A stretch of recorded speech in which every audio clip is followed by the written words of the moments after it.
Hi, welcome. This is Dr. John DeMartini. This is one of the most amazing and inspiring shows that you can listen into. If you want to be on the edge of your seats, if you want to open up your heart, if you want to expand your mind, and you want to meet incredible people, stay tuned because you're just about to experience a transformative radio show that will change your life. And you're listening to the Dr. Pat Show that's coming up right next.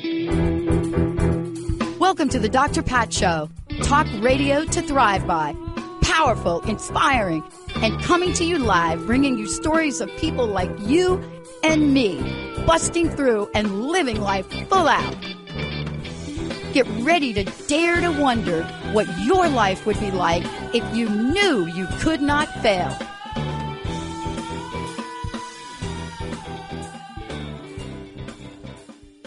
Oh boy, get ready. Get ready. Sharon is joining me here today. Shannon Yrizarry is joining me here today, the author of Kundalini Energy, Activate Your Power for Enlightenment. And Shannon is going to take us through it. But before we jump into that, I think you all will notice, and Benny, we have a copy of the book to give away as well. I think you all notice that we have really up-leveled our conversation about energy now, all sorts of forms of energy. And if you're Shannon, right, you're a certified yoga teacher, you're a clairvoyant, you have been in the wellness arena, helping countless people. It is more than just being an author. It's a life calling. You know, whether you've attended some of her meditation or some of her workshops, it doesn't matter. It's about transforming emotional self. It's really looking at this yogic lifestyle and asking yourself, how am I feeling now? Have I been healed? Do I understand energy healing and medicine? And what can we learn from our dreams? What can we learn from the signs, maybe our astrological signs? Or more importantly, how do we bring it all together? And today, I am so thrilled to be talking with Shannon about her latest project. And I got to tell you, the book is a project, because this is when we're talking about activating power for enlightenment. And I think you all will notice that we've been doing a lot of shows, especially like the last hour and this one, because we've taken your request. And what we have found is the majority of you want some new tools. You want to know how to energy transform, how to learn the secrets, how to do it in both physical, emotional, and mental, and spiritual, all of those places. And by the way, why do I feel so good when I chant, even in the improper Sanskrit? Thank you, Sarah Main, the Gaya mantra. Why does it feel so good to do that? I'm not going to answer those, Shannon. I got to turn this over to you now. Welcome to the show. Thank you so much. I'm so glad to be here. And as you just covered, the book covers so much. So I'm going to help people understand the simple but very deep benefits they can get from it. Yeah, look, you're in a master class when it comes to this. And you know, we asked our audience. I mean, this is a 20-year audience, by the way. And we asked them on social media, we asked them informally, we asked them in our newsletter. And the answer that comes back is, I want to feel enlivened. I want to feel enlightened. I want to take in the power that will help me bend fear. I want to. And I'm telling you, when I went through your book and I read Boost Intuition and Let Go of Fear and Experience Life-Altering Bliss, who doesn't want that, Shannon? 100%. I agree with you. So I want to know this. How did you get here? Here's the question. When I meet people that are like you, that are sharing your gifts, you have not come this way without your own challenge and obstacles. And I would love to know, what are some of the challenges, obstacles you had to overcome, Shannon, to get you right here to this very moment?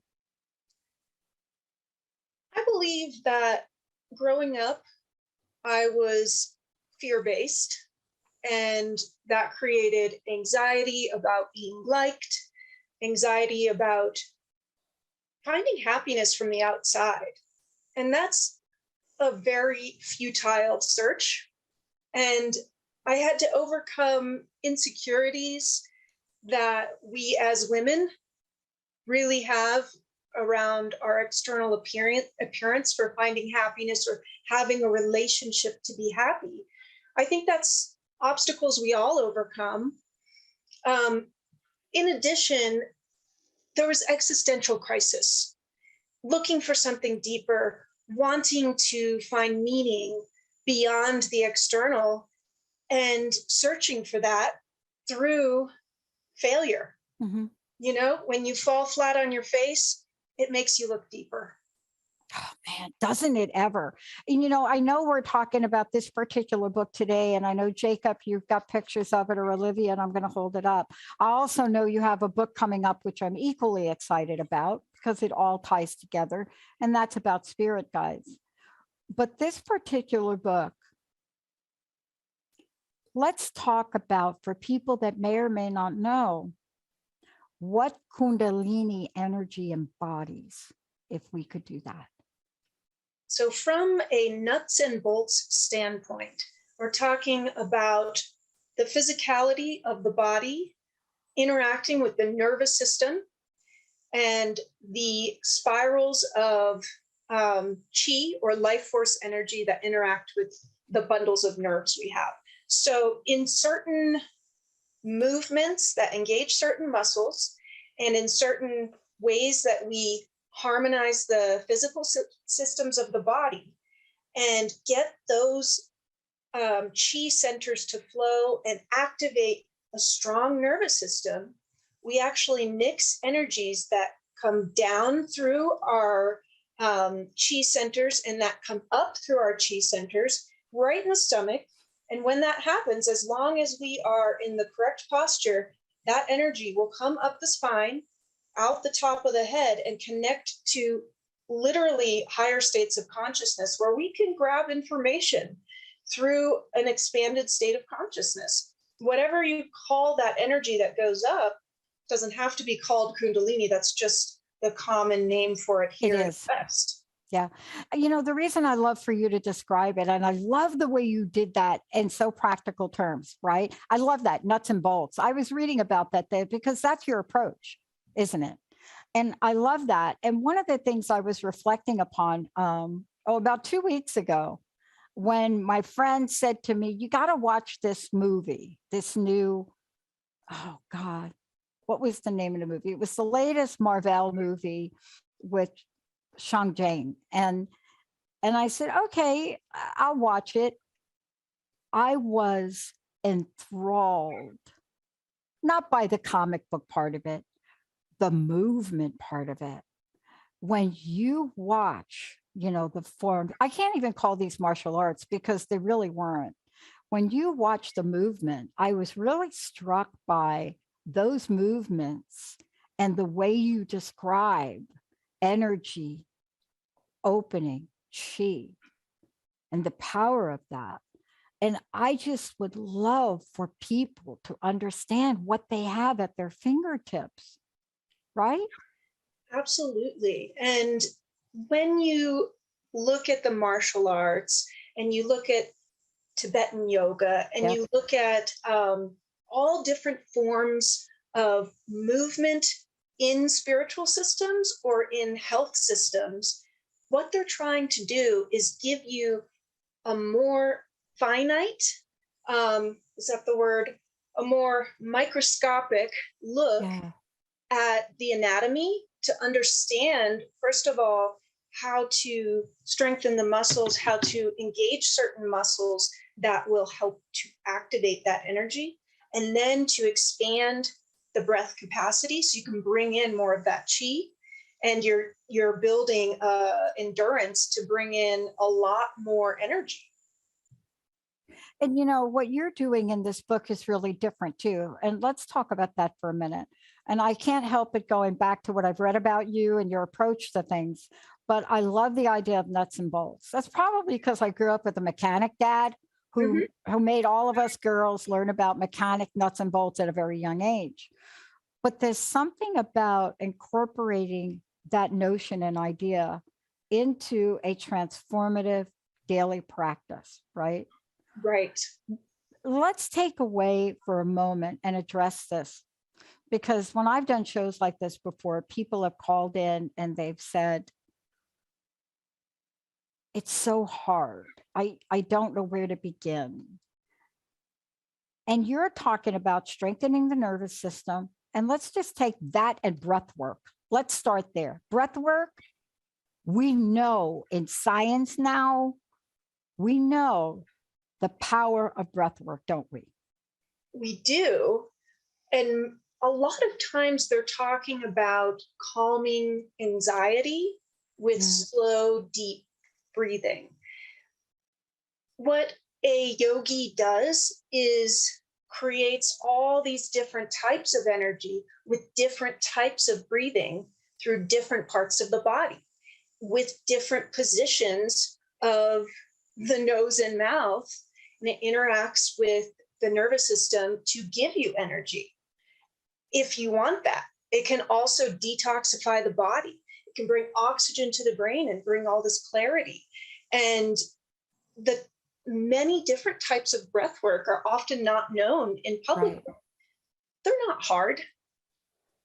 It's just, at first it's a little challenging to have the muscles work because you're not used to using the muscles. They build very quickly because it's aerobic. You're getting all that oxygen in there and those muscles will build. I love that you spelled these out in the book. That was really, for me, so refreshing when I got to the chapter in the book about it. Usually when people write about breath work, they have a very conceptual point of view. But what you're giving us are very specific tools, very specific, solutions. And I love that we have this at our fingertips. And then, of course, it is so instructional. You tell us 3 to 22 minutes. There you go. How important was it to write a book that is so transformative, yet takes people on an everyday, daily, practical, transforming invitation? I thought for 2 years about the angle I was going to approach the book with, because there's a lot of Kundalini books out there. Some of them are 100% instructional, and some of them are 100% theoretical. And what I wanted to convey, because we have been in a time of such division in all ways and polarity, what I wanted to convey is the history across time and cultures of this concept, people seeking this and developing very similar exercises to do so, even though it's called something else. And one thing I always say about this book is you can find peace and contentment without subscribing to any system, because it's been done for so long. And then here's how to do it. I want to talk with you about something I don't get to talk with people about that often. But I think you refer to these as the 3 locks, LOCKS. And I think you even say once you get past the 3 locks, ... I want people to know what we're talking about here, because that was really quite informative for me, because I was reading this and I was saying, okay, yeah, I know, but I'd never heard, once the Kundalini rises through the 3 locks and begins the stimulation of the pineal gland, I was like, whoa, what? This is like one of the most well-known parts of Kundalini yoga, because you experience it so much when you do it or when you don't do it. So coming from, let's say in Reiki, a lot of people have had or given Reiki that are into energy. And when one of the energy centers is blocked, and then once it releases, there's this release of heat and it feels so much more relieving. So when it comes to the locks, one at the very base of the body, the second one at the navel, and then the third one pulling your chin in so that your spine is actually in alignment, including your neck, right? Because we have this forward neck. So when you do the meditations in this book, when you're sitting, which, a lot of spiritual, esoteric, intuitive things happen just from sitting and doing breath work or chanting.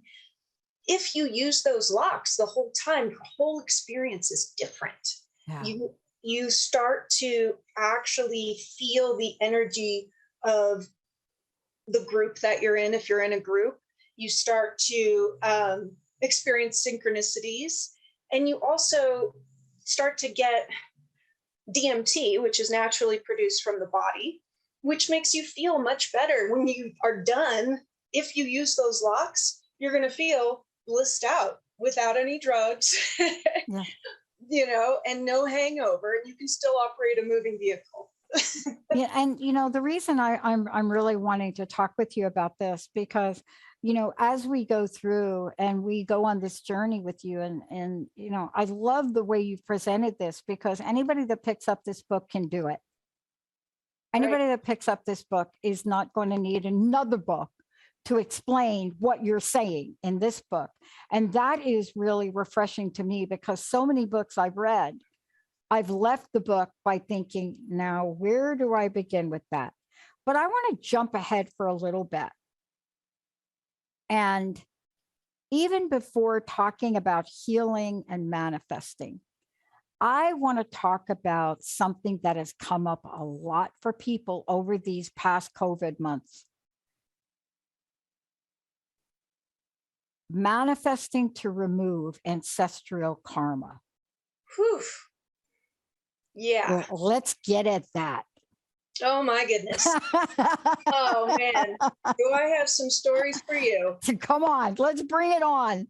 Okay. So I'll tell you 3 stories real quick. Great. Consolidated. I did this because I felt a friend of mine was in danger, and I did this, and it saved their life. I continued for 8 months, 30 minutes a day. And that person went from in the dumps, everything bad, to better, better, better, better, better. Everything resolved.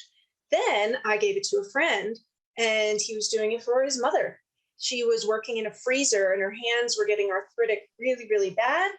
And all of a sudden, out of nowhere, she received a huge amount of money from the government she didn't know she was entitled to. She was able to leave that job and heal herself.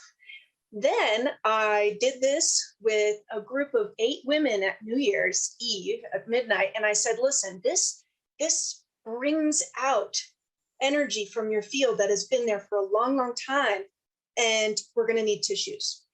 And so we did this. And at the end of the 30 minutes, everyone's makeup was streaming down their face because it released so much energy from their field.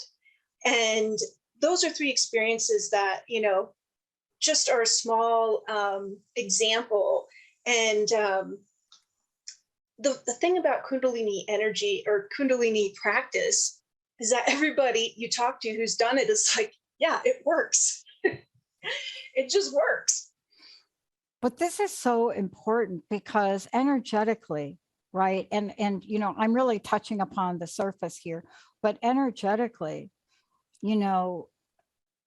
these energies can become literally, for some people, dream killers, right?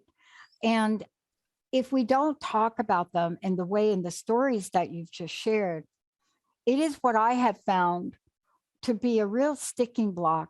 When you have an enormous vision, it's right, you're on your life's path, and you cannot manifest to save your life. Woo! We're on the same page here. Right? So, absolutely. And this exercise, you're breathing in and you're lifting up over your head, and your intention is the most important. So if you're removing this pattern that has been in your family for so long of fear-based living, scarcity, only doing the most practical thing, not believing in energy, you are lifting that up and out with your intention and your breath, and you're literally removing it from your cellular memory. right, that you've inherited. And that intention actually makes a huge difference. You know, all these limitations that are so deeply ingrained in our energetic system that we can start to recognize because we're looking for them. Mm-hmm. And, you know, addiction, codependency, all of those things can be addressed. It is so important. And, you know, the reason we're talking about this now is because there are so many energies being converging. That's the word I want to use. There's so many energies converging. And let me just give you a couple of examples. Now, this is not unusual. And I don't want it to make it sound like we as human beings have never been here before. We have. The difference, though, between being in the energy now of a COVID-19, the fear around that, economic, a war in the Ukraine, the difference between 30 years ago, and experience almost the same thing, right? And now is that we are living in a digital blueprint, which you can hardly avoid any or all of that unless you don't have a phone, don't get text messages, don't turn on the television or radio, or don't ... I mean, hasn't our energetic blueprint gotten more complicated now? I love energetic blueprint. I'm actually using that hopefully in my next book title. But okay, you bring up so many good points there. So number one, the point of doing the breath work every day clears your energy field and strengthens it so the energy around you isn't affecting you. That's huge, very practical, and you can feel it. Number two, the digital thing, strengthening your nervous system actually helps you to overcome the the positive ions that we get from electronics. It builds negative ions and pushes the energy that would cause depression and would deplete our nervous system. So it replenishes our energy field in the, you know, having to use digital things. And with the digital world, we are constantly inundated with information and we get overwhelmed and it's draining because we're in information overload. When you do the breath work, and you'll see this at about 11 minutes into it with the more active breath work, your thoughts start to order themselves. The chaos in your mind just becomes so clear. And all of a sudden your ideas are much more simple. And then finally, this is a little bit deeper. So you're talking about all these problems in the world. In the teaching of this more spiritual type of yoga, they talk about the negative mind, the positive mind, and the journey to the neutral mind, which in this time is the most important thing, most important place you can get your mind to be, because you're not caught up in the drama. You're not overly positive, you know, oh, nothing's happening, and you're not overly negative, angry about everything. You know, it was interesting. There was an experience that I've talked about a little bit over a 20 years doing this with the Dalai Lama. And it talks to that place. But to see it in action, Shannon, to see it in action, you want to learn it. You want to be there. And I want to ask you about this. If people could feel the power of what you just described, that neutral place, mightn't they discover all of the superpowers of enlightenment in there quite easily? Now, correct me if I'm wrong, because I tend to oversimplify sometimes. My friend said, Pat, it's not right, it's not wrong, it just is. It's not positive, it's not negative, it just is. It's not gain, it's not loss, it just is. And that was some of the most powerful lessons. I shared a story earlier today with an experience I had many years ago with one of my mentees who woke up in a panic. Bank account was like -200 or something. And I got a text message. This must be a sign that I should not write my book. I should not do my dream. I can't remember. It was a while ago, but you get my point. Mm-hmm.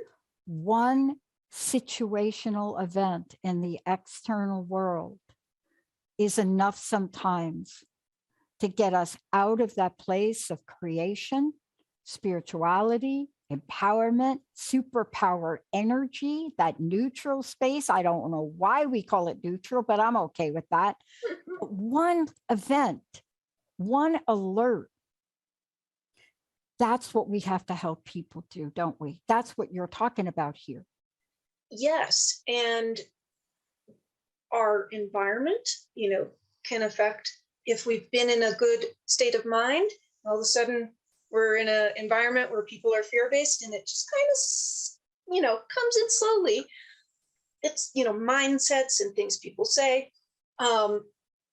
Sometimes people get in this train of thought that everything happens for a reason and everything is predestined.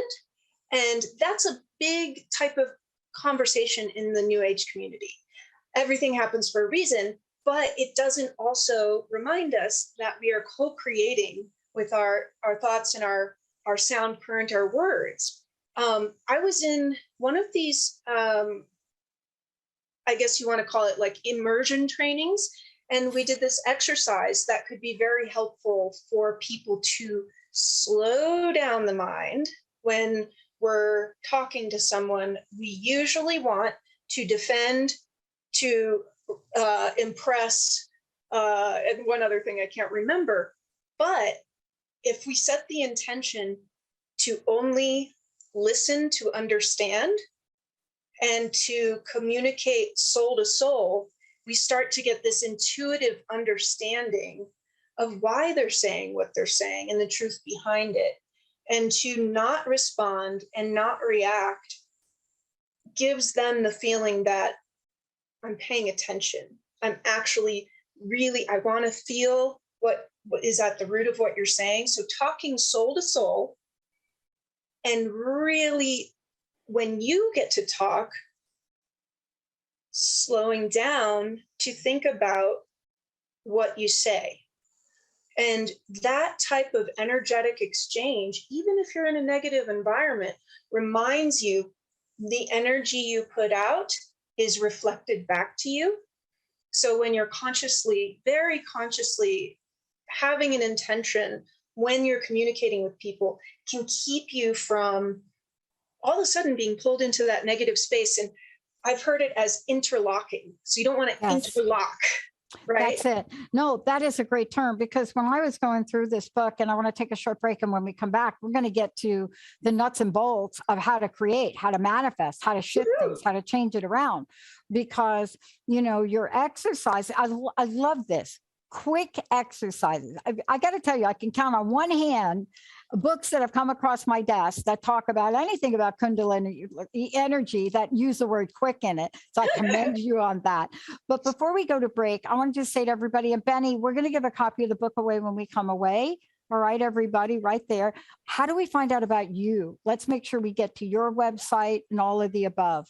So just my really difficult name, shannonyrizarry.com, and Instagram, Shannon Yrizarry. How to spell the last name is Yrizarry.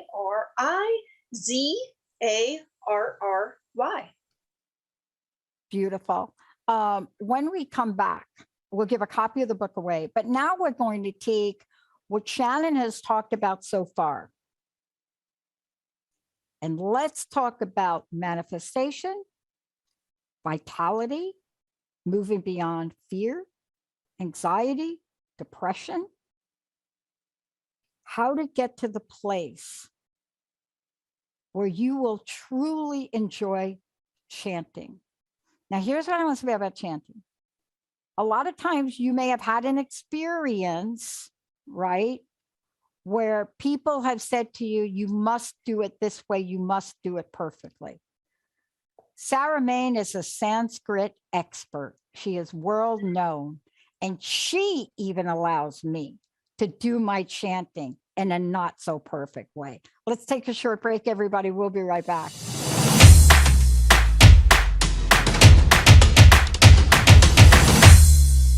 everybody, welcome back. It's so great. Shannon, thank you so much for today. Again, please tell people how they get a copy of the book, how they find out about you, how they can connect with you, all of the above. So my name is Shannon Yrizarry. I just released the book, Kundalini Energy, Activate Your Power for Enlightenment. You can get it in all the major retail online places and my website, shannonyrizarry.com. You can find out all of my, recent events on Instagram, Shannon Yrizarry. Thank you so much for that. And Benny, let's go ahead and give away a free copy of the book. Please do that. 1-800-930-2819. I was reading one of the testimonials or comment from another friend of mine who's been on the show a lot, Cindy Dale.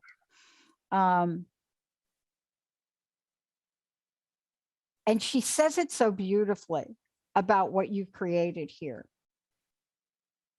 about the best secrets never being kept a secret, and about writing a book that's not only for, quote, gurus. And that is what we mean by nuts and bolts. But it allows you, in her words, to, leave the beauty mark of Kundalini on your body, mind, and soul. And that was so beautifully written by her. And, what I want to flip to in talking with you about now is the why. Why do we want to do these things? Why do we want to learn them? And the why is addressed in so many places in your book. I don't think you leave anything out. I think you've even included astrology in here. But when I say why, where I come from, just like the chanting, why would it be important for me to learn or unlearn what I've learned and learn the proper pronunciation of such a powerful, powerful language? And that's what you do in most of the rest of the book, whether it's diet, body chemistry, all of the above. You give us the why, the what, and the how. And tell us about the importance of bringing it all together, including the correct pronunciation of chanting. That's a great entry point for the why.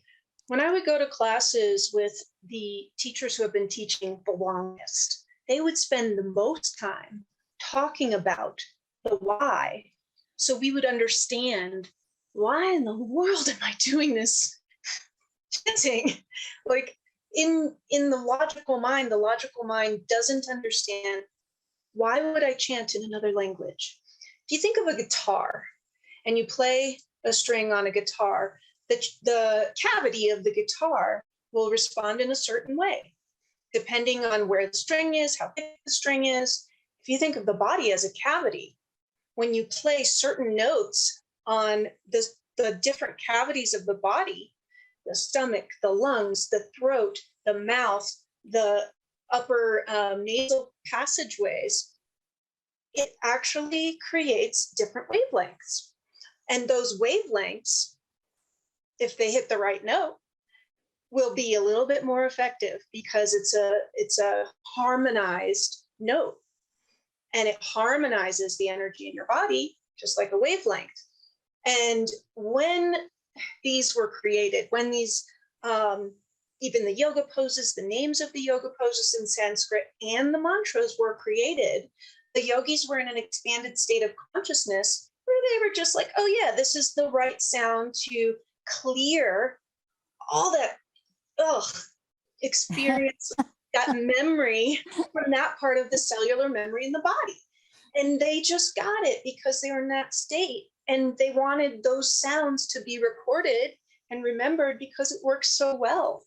And so when they say, don't change it into English, it's because you're changing the notes. For example, cobra pose in Sanskrit is bhujangasana. It literally resonates the place you're stretching in the body, the sternum, to open and oxygenate those cells and free any negative emotional energy. It's brilliant. Yes. And, that really is one of the most fascinating discoveries. If you listen to any of Sarah's shows, that she does. I mean, she always ends it, with something very special. And you could feel it.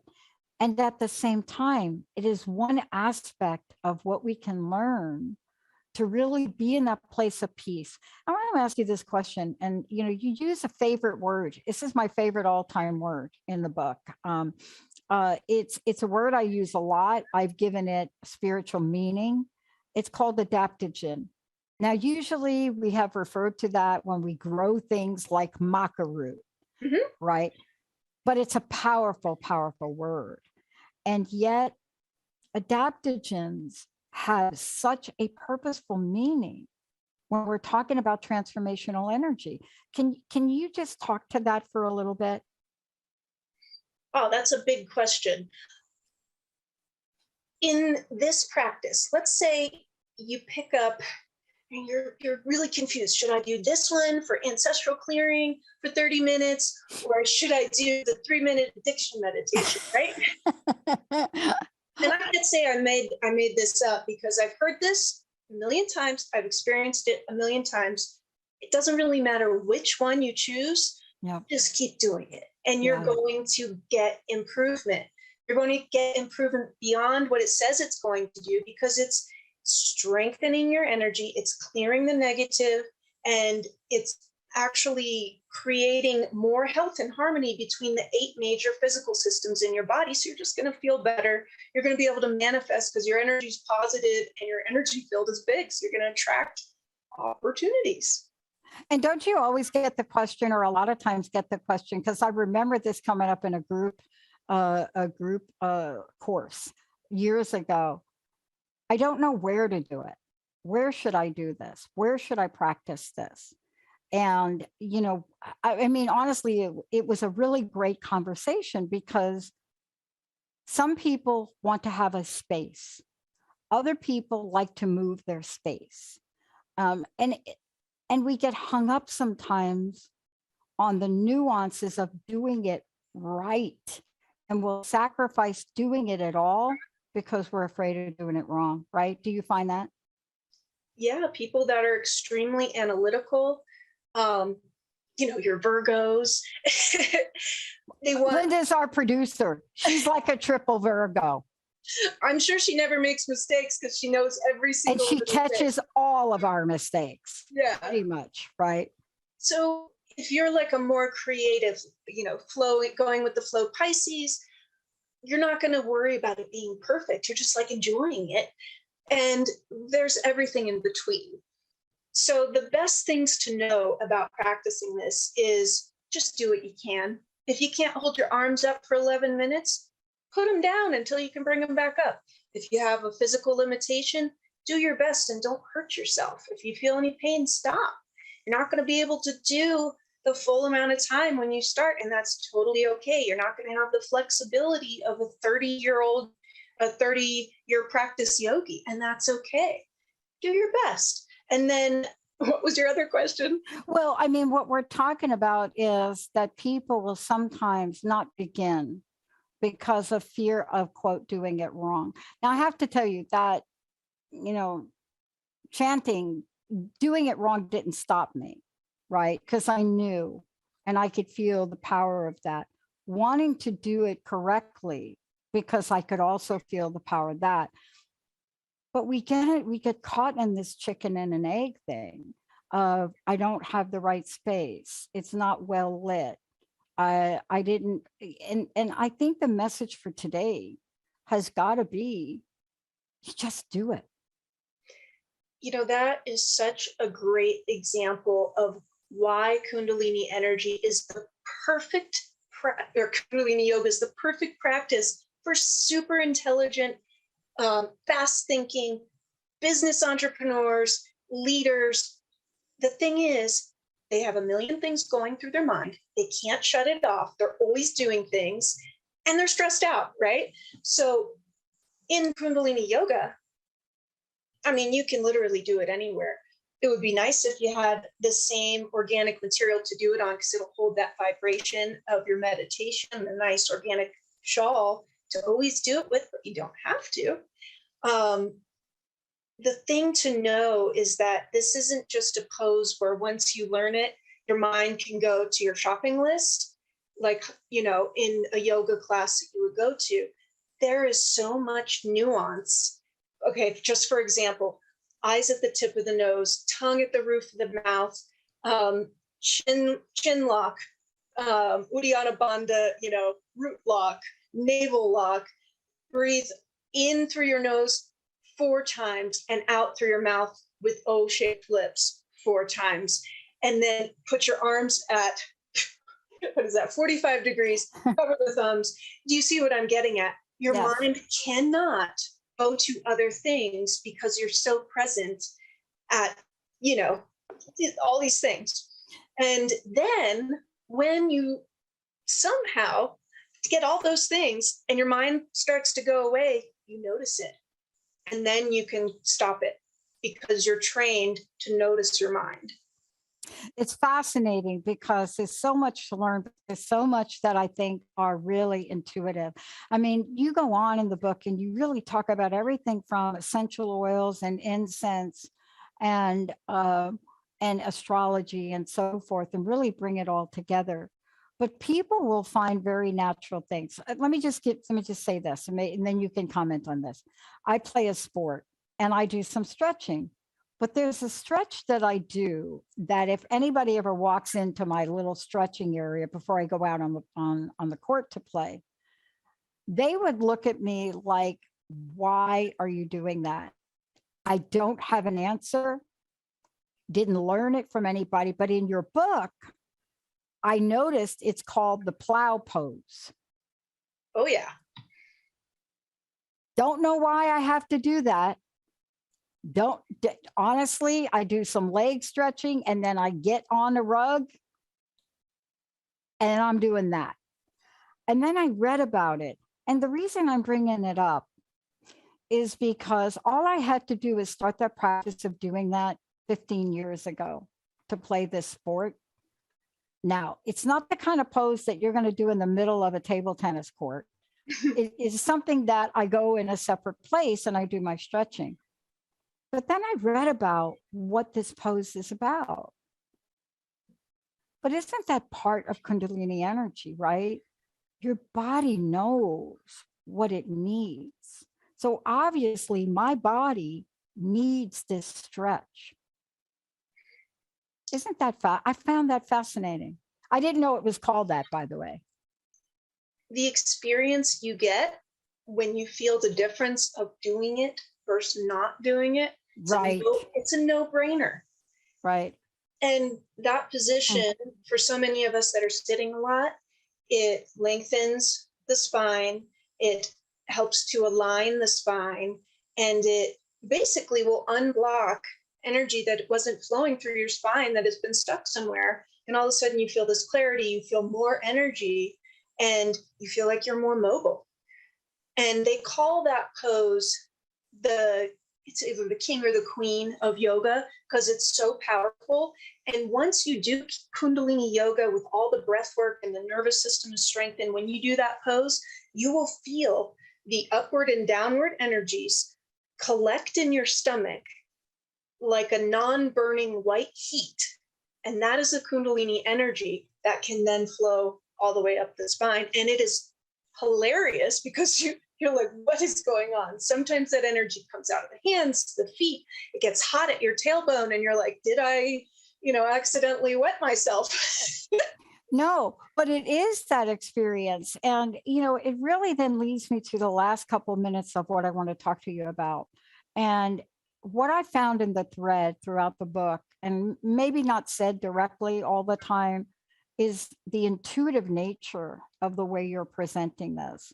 And I think later on in the book, you talk about intuition. My sense is that intuition is either going to be the next frontier of consciousness evolution, or it will become a lost art. Because I think that's where we are. We're at a crossroads, kind of. That's just my projection. And yet some of my tech friends will say, I develop every program intuitively, even though it's technology. Can you talk about intuition in all of this. And I know that you do much more with intuition. I know you've got another book, but I'd be remiss if I didn't hear you speak about it with this book. I have good news, and any of the listeners can pick up a book. I think it's called The Yugas, and I touch on this in the book. It's an astrological cycle, 25,000 years, that has been tracked in many different cultures. So you go and you divide the 25,000 years by 12,500. 12,500 years, society's consciousness is devolving. And then you get to the bottom of the circle. And then for 12,500 years, it is evolving. And as we look at the innovations that have happened, they happen around the world at the same time because people are starting to tap in the same consciousness at the same time. We just came out of the Piscean martyr consciousness for 2,000 years, and we're moving into this, it is the dawning of the age of Aquarius. Sorry about the singing. But we are, no matter what, moving into a more telepathic state of mind way past our lifetime and continuing. So it's not that we're moving into a dark age. People get really paranoid about that. But you look at these cycles, and some people call them the golden age, the bronze age, and we're moving up to a more evolved state of consciousness where everyone will be more telepathic, and eventually technology is going to catch up to that. And people are very concerned about AI, but when we evolve consciousness, we become more compassionate, and we're not going to use things for malicious reasons as a majority. Yeah. Well, I mean, one of the things we're developing, and we're actually going to crowdfund for it, is AI for the soul, because it's an idea we got about 3 years ago. We're building it out now. We have a website we're building out, and we have our own version of what that could mean. And I think I want to go back to your comment based on what you just said and go back to the conversation of the neutral zone. See, it's not good, it's not bad, it's not ugly, it just is, right? That's my version of the neutral zone. It's this place where something can be, and it takes on a life of its own. Even though we call it the neutral zone, it doesn't mean it's energetically static, does it?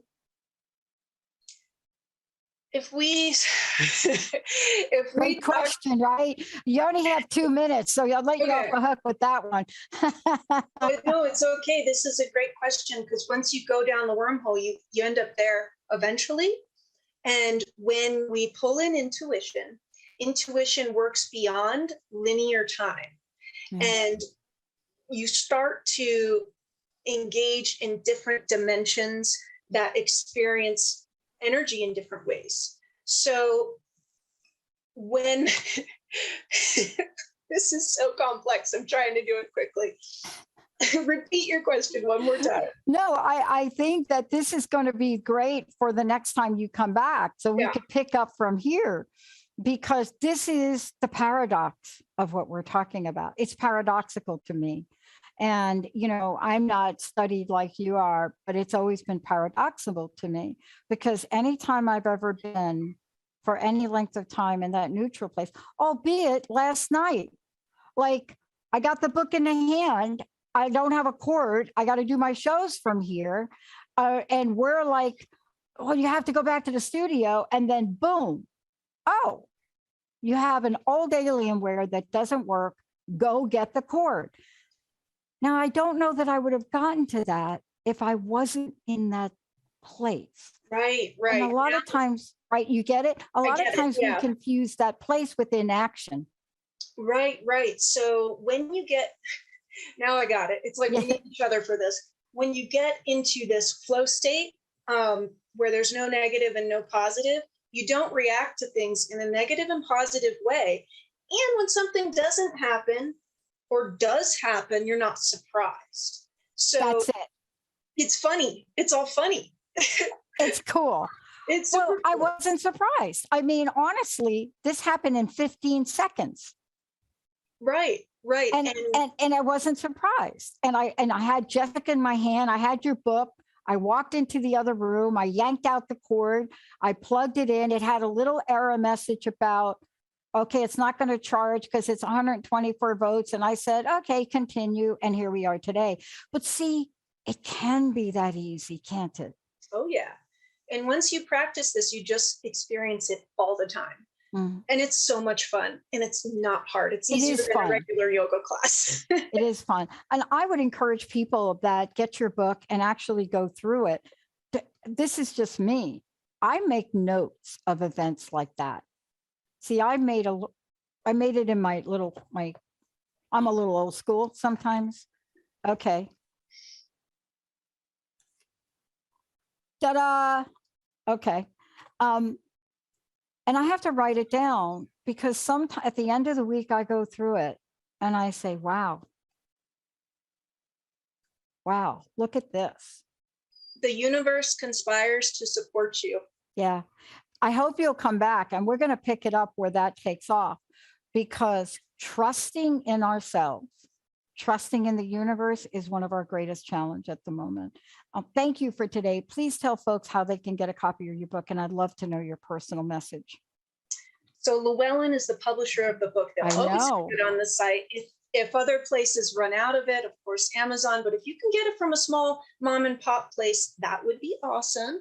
My website has a link, shannonyrizarry.com. Thank you so much, Dr. Pat. It was so great to talk to you. Your questions are absolutely amazing. Well, you could tell I'm on a journey myself, faced with some interesting life path decisions. And I appreciate your approach to this, because the power of what you're sharing and the body of work, your life's body of work, this is really what we now need to know. This is really that frontier that will really get us to that next place, which will then get us to the next place. And thank you for demystifying it for us. You're so welcome. Thank you. And, this was a joint collaboration between all the people that helped me get there. Yeah, they're great. And thanks to our friends at Llewellyn. Thank you, Kat and Linda, for scheduling this. Benny, Olivia, Jacob, thank you all for producing this. And most importantly, namaste to you. Namaste to everybody. Thank you again. All right, let's take a short break, everybody. We'll be right back with more on the Transformation Network.